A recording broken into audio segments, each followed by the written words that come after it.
is Habib Malik. I am a retired professor of history at the Lebanese American University.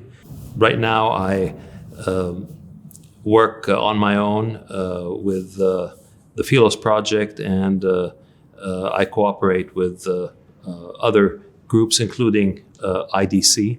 My late father was Charles Malik, a well-known philosopher, academician, and diplomat from Lebanon, and someone who worked quite closely with Eleanor Roosevelt on the Human Rights Commission and had an important hand in crafting the Universal Declaration of Human Rights that was proclaimed on December 10, 1948. And he also has played an important role in international diplomacy and statesmanship, as well as local Lebanese politics, including being a foreign minister, a member of parliament, minister of education, and a number of other posts that also include ambassador of Lebanon to Washington for 10 years. In Defense of Christians, IDC for short, is really the voice of persecuted Christians in Washington, D.C. And this is a unique and, in fact, unprecedented mission that is extremely important for native beleaguered Christian communities, particularly those of the Middle East. I come from Lebanon. Lebanon is in a very sad state at the moment. But in the recent past, Lebanon was perhaps the home of the last remaining free native Christian community of the Middle East. And this was the case in an otherwise freedom-starved part of the world. Lebanon today is in the grips of a vicious mafia militia cartel. The mafia portion of it are the criminal political class that defrauded the country and that paved the way for the hijacking of the country by the militia, the armed protector of the mafia, principally Hezbollah, the Iranian proxy in Lebanon.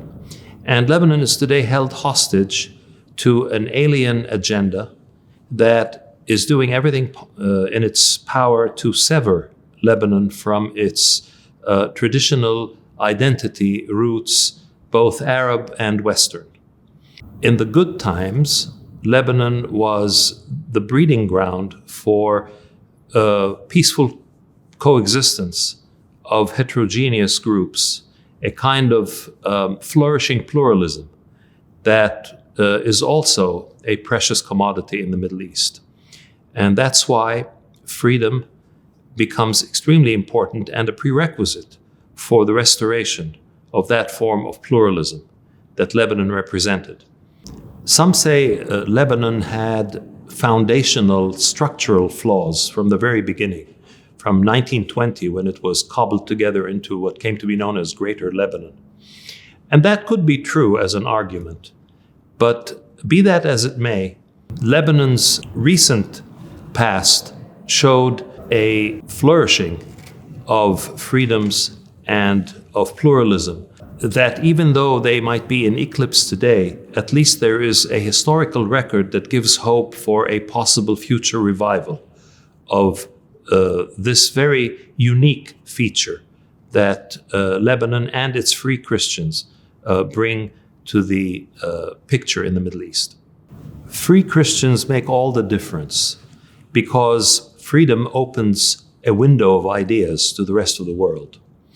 And the free flow of ideas is the prerequisite for creating human capital. Lebanon may not feature the latest in terms of modernity and technicity, as other parts of the Middle East do, but it does contribute an equal, if not more important and essential component, which is human capital. And that is only possible within the crucible of freedom that Lebanese society in the good times has experienced. And the good news is, if there's a historical record of this, it can be revived. Freedom must come with huge responsibility.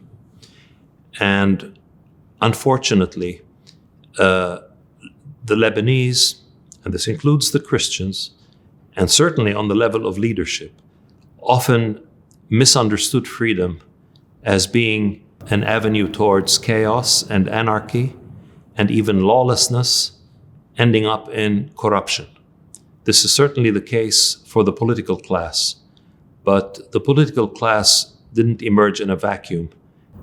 And hopefully, if there are going to be free and fair elections in Lebanon's near future, people will turn away from supporting this particular mafia criminal class and vote them out of power.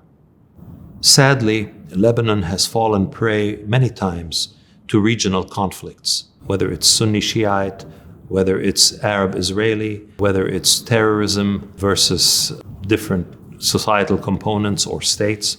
And Lebanon is fragile.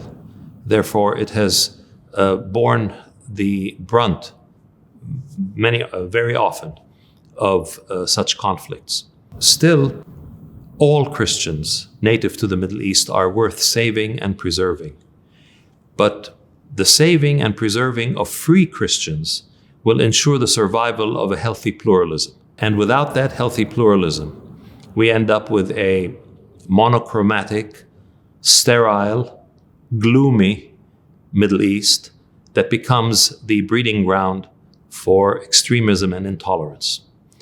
I think the task of In Defense of Christians and its mission are very critical and very historically noteworthy.